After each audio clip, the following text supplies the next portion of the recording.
Hey, welcome to World Scope Updates. The morning of April 29, 2025, broke with a snarl. Winds howled like tormented spirits. They ripped down the jagged mountain passes.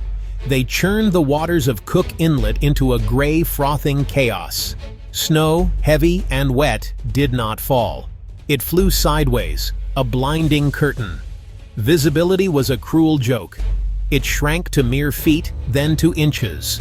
The world outside became a shifting, abstract landscape of white and gray.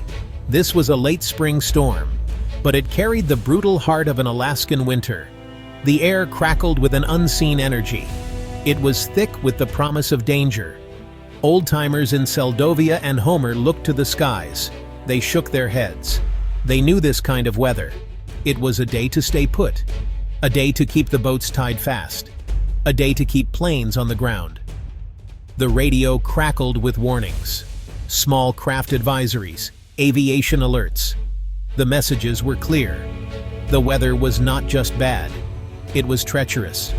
It was the kind of day that tested limits. It tested machines. And it tested the resolve of those who dared to venture into its maw. The temperature plummeted.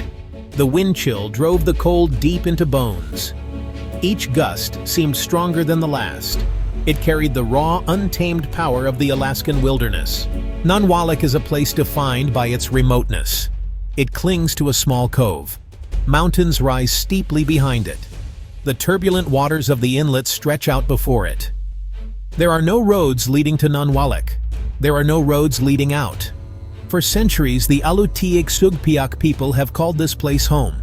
They have lived by the rhythms of the sea and the land. Their connection to this wild place is profound. It is etched into their culture. It is woven into their very being. But survival here has always demanded resilience. It has always demanded respect for the power of nature. The airstrip at Nanwalek is not just a strip of gravel. It is a lifeline. It is the village's primary connection to the outside world. Food arrives by air. Mail arrives by air. Medical supplies arrive by air. People arrive and depart by air. When someone is critically ill or injured, a plane is their only hope. The short, often challenging runway is a vital artery. Without it, Nanwalek would be utterly cut off, especially when the sea is too rough for boats. The villagers understand this dependence. They watch the skies with a keen awareness. The sound of an approaching plane is often a sound of relief. The community is small. Everyone knows everyone. Daniel Bunker was a familiar name in Alaskan aviation circles. He was a seasoned pilot. He had logged thousands of hours in the Alaskan skies. He had flown in conditions that would make lesser pilots turn back. He flew a sturdy, reliable de Havilland Otter. Bunker was in his late 40s. Many in the small coastal communities trusted him implicitly. Flying in Alaska was more than a job for him. It was a calling. The de Havilland Otter lifted off from Homer. It climbed into a sky that was a maelstrom of wind and snow. Daniel Bunker was at the controls. He was alone. The cargo of medical supplies was secured in the back. From the moment the wheels left the runway, it was a battle. The wind buffeted the Otter relentlessly. It slammed into the aircraft from all directions. Visibility was almost non-existent. Bunker would have been flying primarily by instruments, relying on his gauges, relying on his experience, relying on his instincts. The familiar landmarks below would have been swallowed by the white chaos. The flight path to Nanwalek is short by Alaskan standards, but it is notoriously treacherous. It requires navigating around rugged mountains. It means crossing open water.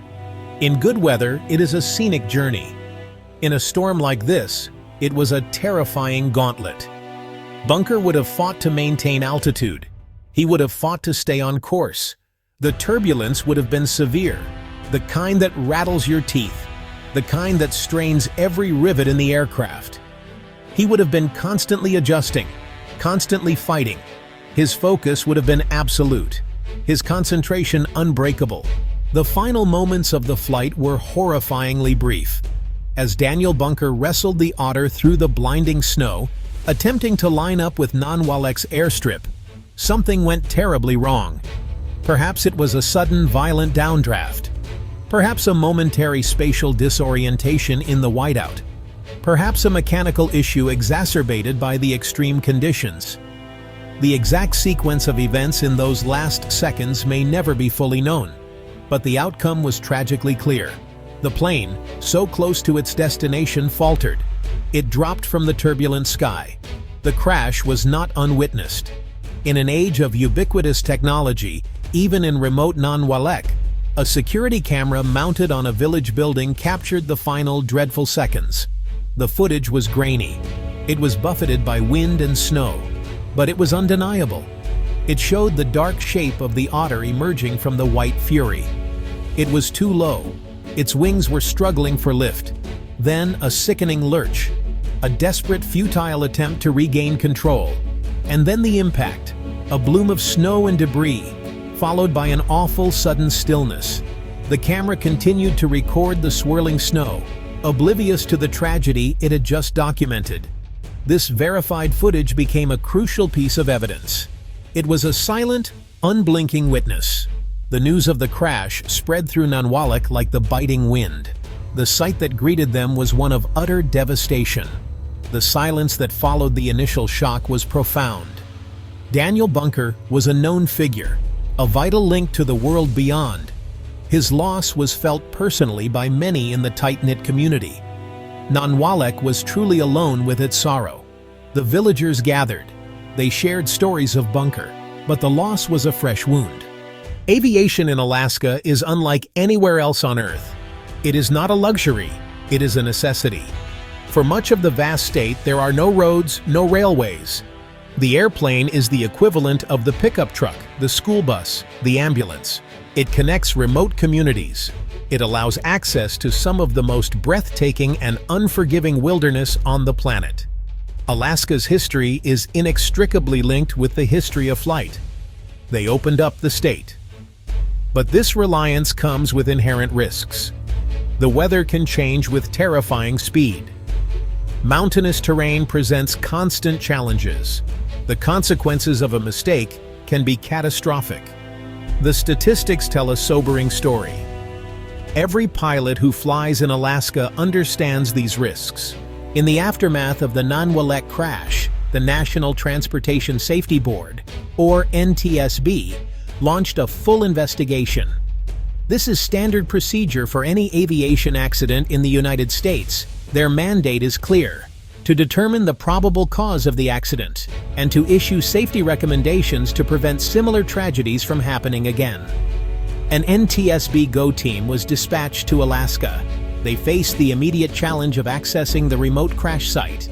They had to contend with the lingering effects of the severe weather. The investigators meticulously documented the wreckage. They recovered the Otter's flight data recorder and cockpit voice recorder, if equipped and salvageable. They interviewed witnesses in Nanwalek. They spoke with Bunker's colleagues. They reviewed his training records and flight history. They analyzed the weather data from April 29th in minute detail. The verified footage from the village security camera provided a crucial, if grim, piece of the puzzle. It allowed them to correlate the aircraft's movements with the reported weather conditions in those final critical moments of the flight. The investigation process is painstaking. It is methodical. It can take many months, sometimes over a year, to complete. The NTSB team looks at all potential contributing factors: pilot performance, aircraft maintenance, air traffic control procedures, though less relevant for many bush flights. Weather is almost always a significant factor in Alaskan accidents. The Nanwalek tragedy has served as a catalyst for change. It refocused attention on the challenges of flying in Alaska. Renewed efforts to enhance aviation safety, improved weather forecasting and reporting, better dissemination of real-time weather data. ADS-B technology offers better situational awareness. Policy changes are being discussed. Stricter guidelines for go-no-go decisions. Enhanced pilot training programs. More emphasis on risk management. Renewed focus on aircraft technology. advanced avionics and de-icing systems, terrain awareness and warning systems. These technologies cannot eliminate all risks, but they provide better tools to manage them, increasing the margin of safety. The community response extends beyond non-WALEC. Pilot groups, aviation organizations, and state agencies are working together, developing best practices, a collective determination to learn from this loss, honoring Daniel Bunker's memory by making the skies safer.